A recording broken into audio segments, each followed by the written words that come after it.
Movie की शुरुआत में हमें 1945 का एक सीन दिखाया जाता है जब सेकेंड वर्ल्ड वॉर खत्म हो चुका था। यहाँ पर दो पायलट एक फाइटर प्लेन में बैठकर वापस अपने देश की तरफ जा रहे थे। इसी बीच इनका प्लेन एक ड्रैगन ट्रायंगल वाले आइलैंड से होकर गुजरता है। अचानक से इनके प्लेन के शीशे पर एक पक्षी आकर टकराता है और वो मर जाता है। जब तक ये दोनों पायलट कुछ समझते तब तक इनके प्लेन के ऊपर बहुत सारे बर्ड्स आकर टकराने लगते हैं, जिसकी वजह से इनका प्लेन क्रैश हो जाता है। अब ये दोनों पायलट अपनी जान बचाने के लिए पैराशूट से प्लेन से नीचे कूद जाते हैं। इनमें से एक पायलट तो सेफली आइलैंड पर उतर जाता है, लेकिन दूसरा अभी भी हवा में था जब इस समुद्र के अंदर से अचानक से एक बहुत ही बड़ा जायंट क्रोकोडाइल निकलता है और उस पायलट को खा जाता है और वापस पानी में चला जाता है। दूसरा पायलट ये सब देखकर घबराकर जंगल में भागता है। सीन बदलता है और अब हम प्रेजेंट का सीन देखते हैं, जहाँ पर एक पैसेंजर प्लेन इसी ड्रैगन ट्रायंगल वाले आइलैंड से होकर गुजरता है। इस फ्लाइट में एक लिन नाम का आदमी था जो अपनी बेटी यी को एक लड़के से बात करता हुआ देख लेता है, और जब वो इसके बारे में अपनी बेटी से पूछता है तो वो उससे बहुत रूडली बात करती है। दरअसल इन दोनों बाप बेटियों के बीच में बिल्कुल भी नहीं बनती थी। जब भी अचानक से ये प्लेन हिलने लगता है, लोग काफी घबरा जाते हैं। प्लेन के पायलट प्लेन को कंट्रोल करने की कोशिश करते हैं, लेकिन जब भी अचानक से इस प्लेन से भी बहुत सारे बर्ड्स आकर टकराने लगते हैं, जिसकी वजह से ये प्लेन भी कंट्रोल से बाहर हो जाता है।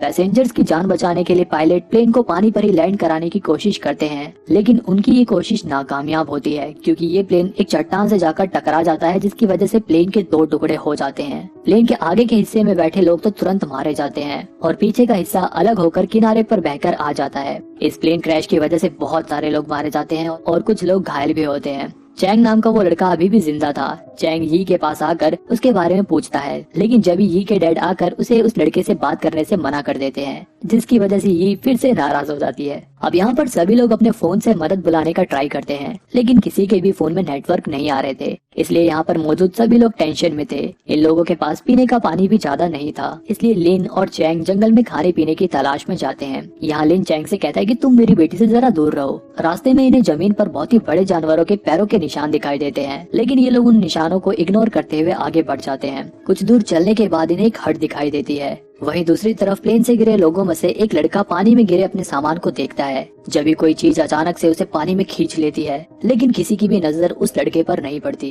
प्लेन से गिरे लोगों में ली नाम का एक आदमी और उसकी प्रेग्नेंट वाइफ भी यहाँ पर फंस गए थे।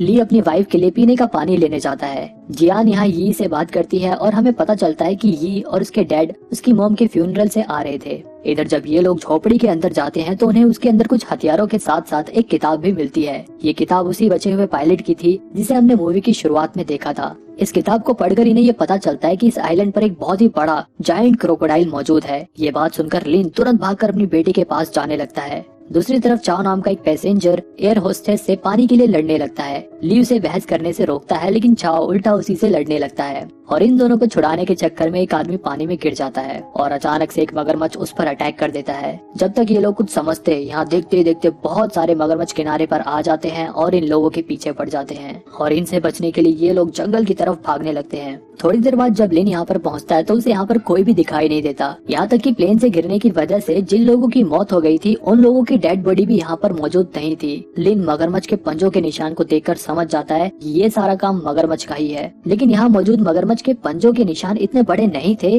जितना कि उस किताब में लिखे गए जायंट क्रोकोडाइल के थे। इसके बाद लिन अपनी बेटी को ढूंढने के लिए वापस जंगल में जाता है। यहाँ ये सभी लोग मगरमच्छ से बचकर भाग रहे थे जब एयर होस्टेस नीचे गिर जाती है और इनके पीछे पड़ा मगरमच्छ उसे खा जाता है। बाकी बचे हुए लोग भागते हुए एक नदी के पास पहुँच जाते हैं। ये जगह इन लोगों को थोड़ी सेफ लग रही थी क्योंकि ये पानी झरने से बहकर आ रहा था, इसलिए ये लोग इस पानी को पी लेते हैं। जब ली नोटिस करता है कि झाड़ियों में से किसी के चलने की आवाज आ रही है, सभी लोग एकदम चौकन्ने हो जाते हैं, लेकिन झाड़ियों में से और कोई नहीं बल्कि लिन, चैंग और लू थे। अब यहाँ पर क्रोकोडाइल अटैक से घायल हुआ एक लड़का अपनी चोट से निकल रहे खून को पानी में धो रहा था। जब भी हम देखते हैं कि उसकी चोट से निकलने वाला खून जिस जगह पर गिर रहा था वहाँ पर पहले से ही वो जायंट क्रोकोडाइल मौजूद था, लेकिन अब वो क्रोकोडाइल उस आदमी के खून की महक सूंघ कर उठ जाता है। इतने बड़े क्रोकोडाइल को देखकर ये लोग बहुत बुरी तरह से डर जाते हैं। मगरमच्छ को देखते उस बेचारे लड़के के होश उड़ जाते हैं। जब तक वो लड़का कुछ रिएक्ट करता वो मगरमच्छ से खा जाता है। ये देखकर ये लोग डर के मारे इधर उधर भागने लगते हैं। इसी बीच एक लड़की का पैर चट्टान में फंस जाता है और वो मगरमच्छ उस लड़की को भी खा जाता है।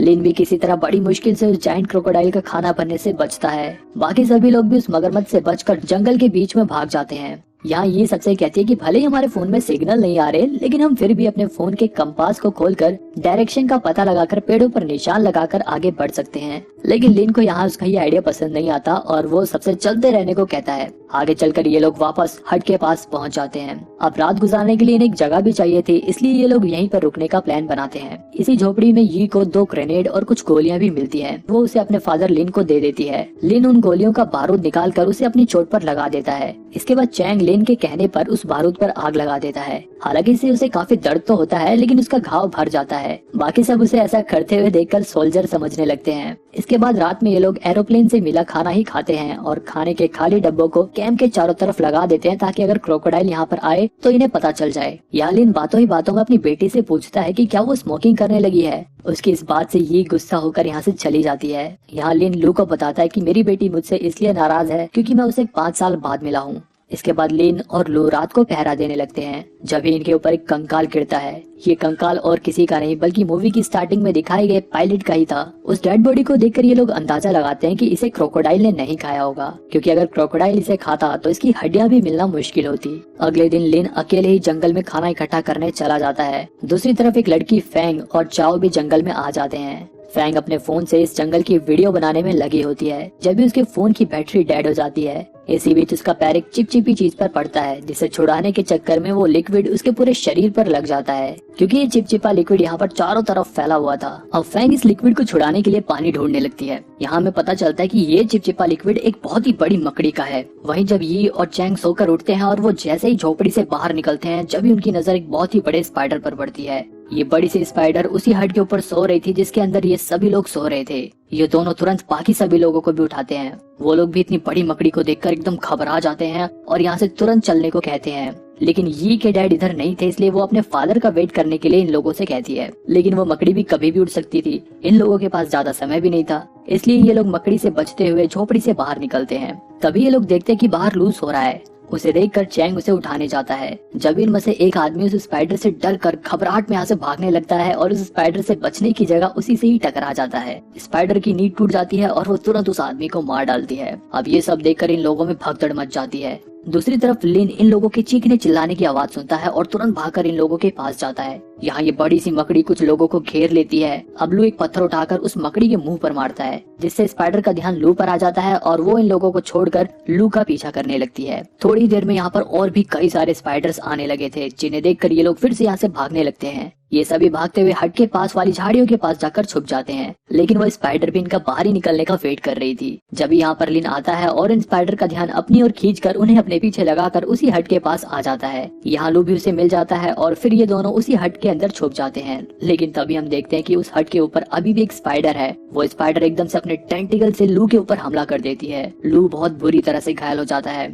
यहाँ पर लिन उस स्पाइडर का टेंटिकल काट देता है, लेकिन टेंटिकल घुसने की वजह से लू का बहुत ज्यादा खून निकल गया था, जिसकी वजह से वो मर जाता है। अब वो स्पाइडर लिन के ऊपर भी हमला करने लगता है, लेकिन लिन किसी तरह उससे अपनी जान बचाता है और उसी के टेंटिकल से उससे लड़ने की कोशिश करता है। इसके बाद मौका पाकर वो उन्हीं दोनों ग्रेनेड में से एक ग्रेनेड उस स्पाइडर के पास फेंक देता है, जिससे वो स्पाइडर मर जाती है। दूसरी तरफ बाकी लोगों को आगे जाकर कुछ फ्रूट्स पड़े हुए मिलते हैं, जिन्हें देखकर ये लोग समझ जाते हैं कि ये फ्रूट्स यहाँ यी के फादर लिन ने ही छोड़े होंगे। इसके बाद आगे चलकर इनके सामने एक छोटी सी नदी पड़ती है। जियान और बाकी 2 लोग तो नदी पार कर लेते हैं, लेकिन जब तक चैंग वो रिवर पार करता तभी वहाँ पर क्रोकोडाइल आ जाता है। लेकिन जैसे ही वो क्रोकोडाइल चैंग को खाता, तभी एन मौके पर यहाँ पर लिन आकर चैंग को बचा लेता है और बाद में बड़ी चालाकी से वो उस मगरमच्छ को वापस नदी में ही पहुंचा देता है। अब यहाँ पर यी को अपने फादर की इम्पोर्टेंस को पता चलता है और वो अपने फादर को प्यार से गले लगा लेती है। वहीं दूसरी तरफ फैंग और चाओ पानी के पास पहुंच जाते हैं। यहाँ पहुंचकर फैंग उस नदी में घुसकर अपने शरीर पर लगे लिक्विड को धोने लगती है। जब उसे पानी में कुछ गिरने की आवाज आती है, लेकिन ये दोनों उस आवाज पर ज्यादा ध्यान नहीं देते। यहाँ हमें पता चलता है कि वो आवाज उसी मगरमच्छ की ही थी।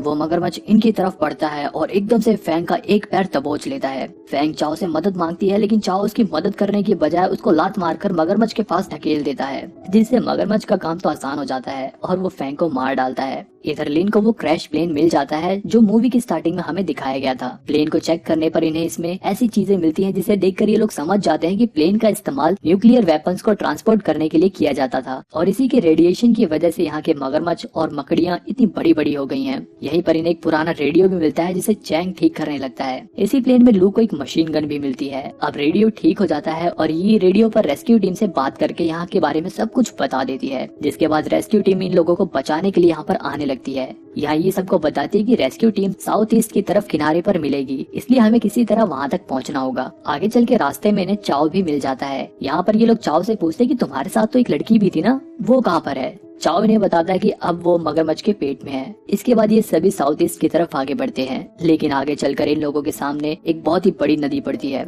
अब बाकी सब तो तैरकर नदी पार कर सकते थे, लेकिन इनमें से एक औरत प्रेग्नेंट थी और उसका नदी पार करना बहुत मुश्किल था। यहाँ पर लिन अपना दिमाग लगाता है और पेड़ की टहनियां इकट्ठा करके एक क्राफ्ट बनाता है। इसके बाद वो पहले खुद रिवर पार करता है और फिर वो प्रेग्नेंट लेडी क्राफ्ट पर बैठ जाती है और बाकी लोग भी तैरकर नदी पार करने लगते हैं। अभी ये लोग कुछ दूर ही पहुंचे थे कि जब लिन को नदी में मगरमच्छ दिखाई देता है, जिसे देखकर वो इन लोगों को जल्दी से नदी पार करने को कहता है। इसी बीच उस प्रेग्नेंट लेडी को खींचते हुए क्राफ्ट की रस्सी टूट जाती है। बाकी लोग तो किसी तरह रिवर पार कर लेते हैं, लेकिन वो प्रेग्नेंट लेडी और उसका पति अभी भी नदी में ही थे। अब ली अपनी बेबी को बचाने के लिए उस राफ्ट को किनारे की तरफ धक्का देता है और उस मगरमच्छ का ध्यान भटकाने के लिए और अपनी बीवी और बच्चे की जान बचाने के लिए वो खुद उस मगरमच्छ का खाना बन जाता है। अब जियान तो किनारे पर पहुंच जाती है, लेकिन वो मगरमच्छ दोबारा से इन लोगों के ऊपर हमला करने के लिए पड़ता है। यहाँ पर लिन उस मशीन गन से मगरमच्छ के ऊपर गोलियों की बौछार करने लगता है, लेकिन मगरमच्छ के ऊपर तो गोलियों का जैसे कुछ असर ही नहीं हो रहा था। इधर भागते हुए चाओ नीचे जमीन पर गिर जाता है, जिसे देखकर ये उसकी मदद करने के लिए आती है, लेकिन चाओ उसी को खींचकर मगरमच्छ की तरफ ढकेल देता है। अब वो क्रोकोडाइल उसके ऊपर हमला करने ही वाला था कि जब यहाँ पर लिन फिर से आकर मगरमच्छ के ऊपर फिर से गोलियों की बौछार करने लगता है। मौका पाकर ये साइड हो जाती है, लेकिन इसी बीच फायरिंग के दौरान एक गोली चाओ के पैर में जाकर लग जाती है, जिसकी वजह से वो दौड़ नहीं पाता और उसकी किस्मत इतनी खराब थी कि उसी वक्त उसे हार्ट अटैक भी आ जाता है, जिसकी वजह से वो नीचे गिर जाता है। वो मगरमच्छ आता है और चाओ को खा जाता है और यहाँ पर उसे उसके कर्मों का फल भी मिल जाता है। अब बस ये 4 लोग बचे थे, लेकिन यहाँ पर हम देखते हैं कि यी का जैकेट उस मगरमच्छ की पूंछ में फंस जाता है और वो मगरमच्छ उसे लेकर अपनी गुफा की तरफ चला जाता है। रात भी हो चुकी थी। लेन अपनी बेटी को बचाने के लिए उस मगरमच्छ के पंजों के निशान का पीछा करते हुए किसी तरह उस गुफा तक पहुँच जाता है। उसके पीछे पीछे वो प्रेग्नेंट लेडी और चैंग भी वहाँ पर आ जाते हैं। चैंग जियान को गुफा के बाहर ही बैठने को कहता है और वो खुद गुफा के अंदर लिन की मदद करने के लिए चला जाता है। यहाँ लिन गुफा के अंदर अपनी बेटी को ढूंढ रहा था। ये मगरमच्छ से बचने के लिए गुफा के अंदर ही एक जगह पर छुपी हुई थी, लेकिन जैसे वो अपने डैड की आवाज सुनती है वो भागकर अपने डैड के पास आ जाती है। लेकिन जब भी वो मगरमच्छ भी जग जाता है और इन लोगों की तरफ पड़ने लगता है, जिसे देखकर लिन उसके ऊपर फिर से गोलियां चलाने लगता है और वो मगरमच्छ को अपने पीछे लगा लेता है। वो चैंग से कहता है कि वो ये को लेकर यहाँ से चला जाए। यहाँ पर लिन का प्लान था कि वो उस एक बचे हुए ग्रेनेड से उस मगरमच्छ को मार डालेगा, लेकिन हड़बड़ाहट में उसके हाथ से वो ग्रेनेड वहीं नीचे कहीं गिर जाता है। इधर चैंग यी को गुफा के बाहर जियान के पास छोड़ देता है और खुद उस मकड़ी का टेंटिकल लेकर गुफा के अंदर फिर से लिन की मदद करने के लिए चला जाता है। वहीं दूसरी तरफ लिन मगरमच्छ से बचकर भागते हुए एक छोटी सी जगह के अंदर घुस जाता है, जहाँ पर वो मगरमच्छ नहीं घुस पाता। लिन उस मगरमच्छ के ऊपर खूब गोलियां चलाता है और जल्दी उसकी सारी गोलियां खत्म हो जाती हैं। अब चैंग भी गुफा के अंदर आ जाता है, जिसे देखकर लिन उसे कहता है कि तुम सबसे पहले उस ग्रेनेड को ढूंढो। थोड़ी देर में चैंग को वो ग्रेनेड मिल जाता है। लिन उससे कहता है कि वो उस ग्रेनेड को मगरमच्छ के पास फेंक दे, लेकिन चैंग जानता था कि अगर उसने ग्रेनेड को मगरमच्छ के पास फेंका तो मगरमच्छ के साथ साथ लिन भी मारा जाएगा। इसलिए वो मगरमच्छ का ध्यान अपनी तरफ करके वहाँ से भागने लगता है। चैंग जैसे ही लिन से थोड़ा दूर जाता है वो ग्रेनेड का पिन निकाल कर मगरमच्छ के पास फेंक देता है, जिसके धमाके से वो मगरमच्छ बहुत बुरी तरह से घायल हो जाता है। अब ये दोनों फाइनली थोड़ी राहत की सांस लेते हैं, क्योंकि उन्हें ऐसा लगता है कि अब तो मगरमच्छ मर गया होगा। अब लिन चैंग के ऊपर गुस्सा भी नहीं होता, क्योंकि अब वो उसे समझने लगा था और अब ये दोनों साथ में बाहर जाने लगे थे। तभी वो मगरमच्छ उठकर फिर से इनके ऊपर हमला करता है। लिन तुरंत चैंग से मकड़ी का टेंटिकल लेकर उस मगरमच्छ का पेट चीर कर उसे मार डालता है और यहीं पर उस मगरमच्छ का काम तमाम हो जाता है। इसके बाद ये दोनों उस गुफा से बाहर आ जाते हैं। ये अपने फादर को देखकर बहुत खुश होती है। अब वो दोनों साउथ ईस्ट की तरफ पहुंच जाते हैं और सुबह होते ही रेस्क्यू टीम यहाँ पर पहुंच जाती है और वो इन लोगों को रेस्क्यू कर लेती है।